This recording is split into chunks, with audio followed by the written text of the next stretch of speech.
Hello everyone, I'm meteorologist Charlie Neese. It is Wednesday, July 9th, 2025, and welcome to Hotspot Weather, where we just take a look at a couple of the weather hotspots over the next few days and a look at the U.S. forecast as well. And we have some extreme heat across the southwest. We have chances for flash flooding across the east and severe weather across the nation's midsection. And look, I know there are a lot of weather channels here on YouTube where you could be watching. I appreciate you spending some time right here with me on Hotspot Weather. Let's dig right into it. Take a look at these weather hotspots. I just mentioned them. First of all, though, we'll start off with the chance for severe weather across the central plains. We also have an area of severe weather across the east coast as well. We'll focus on both of those areas here in just a moment. And then we also are seeing this area of extreme heat in areas that are already traditionally hot across the desert southwest. Places like Phoenix will be seeing record or near record highs today. And over the next few days, it's going to continue to be extremely hot.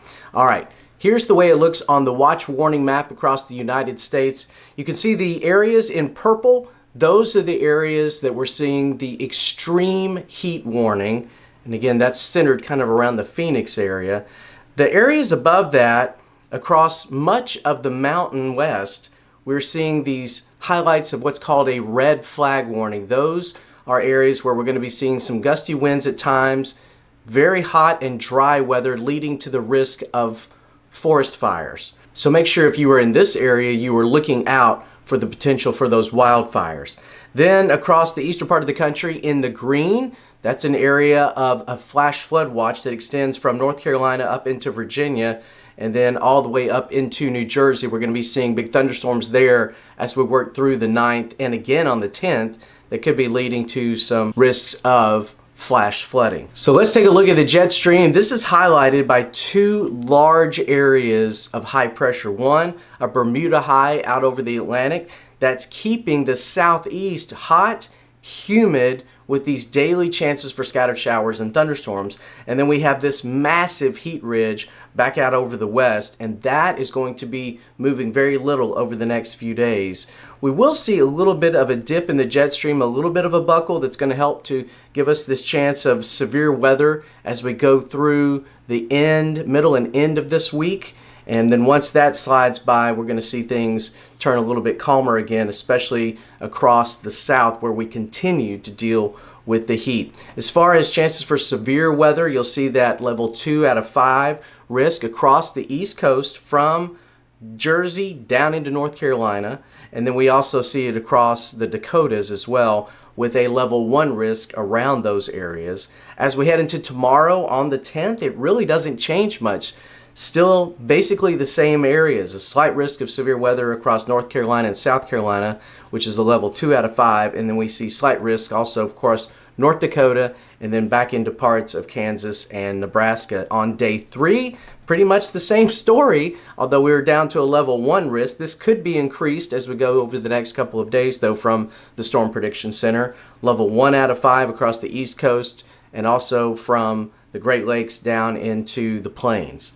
For the GFS, the Global Forecast System, the computer model forecasting what's going to happen, one thing that we'll note here is that the eastern part of the country, and including the southeast, even though the southeast isn't really outlooked for severe weather from the Tennessee Valley down to the Gulf, we are going to be seeing daily chances for scattered showers and thunderstorms as it's very humid across this region on the western edge of that big Bermuda high that's out over the Atlantic.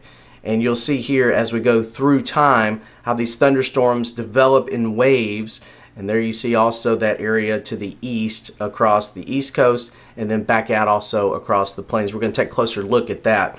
Another thing to note as we go into next week, we could be seeing some sort of weakness in the Gulf as far as a potential for some sort of tropical low again. We'll have to watch that. The models are not trying to paint a picture of any big tropical storm or hurricane, but something where we're going to have to watch as the Gulf waters are very warm, and with that area of high pressure that's basically dominating this area, we could be seeing conditions ripe for something to try to develop. Again, nothing is noted by the National Hurricane Center, but some of the models are trying to hint at something as we work into next week. Taking a look at the heat. All right, let's focus in. This is from the National Weather Service in the Phoenix area.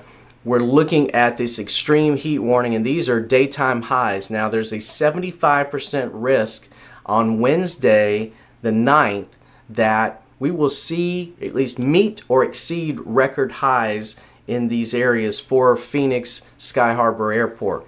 So on Wednesday, 118 will be the high, and then we see it back off just a little bit. Thursday, 114, high on Friday, 110, 109 on Saturday. Again, as that big heat ridge weakens just a little bit.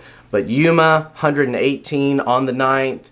El Centro, 118, so extremely hot weather. And we're used to heat out here, but these are banking up against those record highs. So just make sure that you use caution if you have to be outdoors in these areas at all. All right, closer inspection of the thunderstorms that will be developing today on the 9th across the Central Plains where that risk of severe weather is. And as we go through time, this is as we head through the day on the 9th. And by the time we get into 2 o'clock in the afternoon on the lee side of the Rockies, on the lee side of the mountains, we start to see these thunderstorms pop across South Dakota back into parts of Nebraska. Any of these thunderstorms could contain very heavy rains, a lot of lightning, gusty winds, and hail. Can't rule out an isolated tornado. The bigger threat looks to be hail and strong winds. And as we go through the evening into the daytime on the 10th, we also see all that activity kind of shifting off toward the east. So potentially a stormy morning across parts of Minnesota and Wisconsin, back down into Iowa, left over from those thunderstorms. And then more thunderstorms will be developing on the 10th during the afternoon and evening hours. This is around 7 o'clock on Thursday the 10th. You can see more thunderstorms popping across North Dakota, South Dakota, back into parts of Nebraska. And again, any of these thunderstorms could be severe. All right.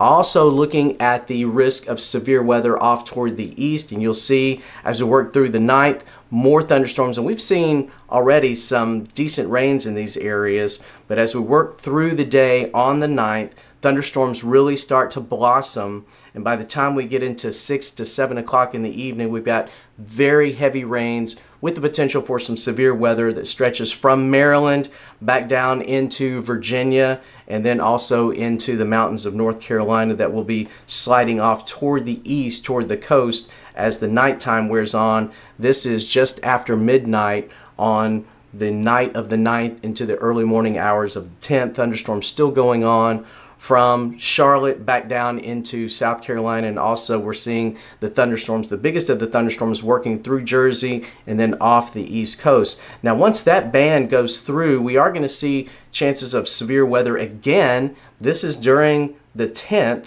and as we work through the evening hours on the 10th, afternoon and evening, thunderstorms redevelop. So we're going to see more thunderstorms, another wave that goes through North Carolina down into South Carolina. So this is going to be multiple waves over multiple days. The greatest risk is going to be hail and high winds, but again, can't rule out a quick spin up isolated tornado in these areas. Please pay attention to your local watches and warnings across this area, because there definitely will be watches and warnings over the next couple of days across the eastern Atlantic coast. All right, let's take a look at the 8 to 14 day outlook from the Climate Prediction Center. As far as temperatures are concerned, much of the country will be seeing about average temperatures that's centered right over the nation's midsection, with the East Coast and the West Coast seeing above average temperatures.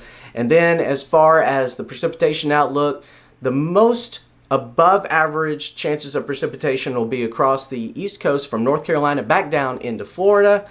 And then also in those areas that are seeing the extreme heat right now, like Phoenix, we're going to be seeing above average chances of precipitation. Again, this is during the period from July 16th through the 22nd. So if we get through this extreme heat over the next few days, likely going to be seeing a little bit of a break during the second half of the month. Well, thanks again for visiting me here on Hotspot Weather. If you would like information on formulating your severe weather safety plan for your family, check out this video. Also, check out my YouTube shorts for lots of fascinating facts and figures about tornadoes, tornado safety, and also hurricanes. Until I see you next time, stay safe.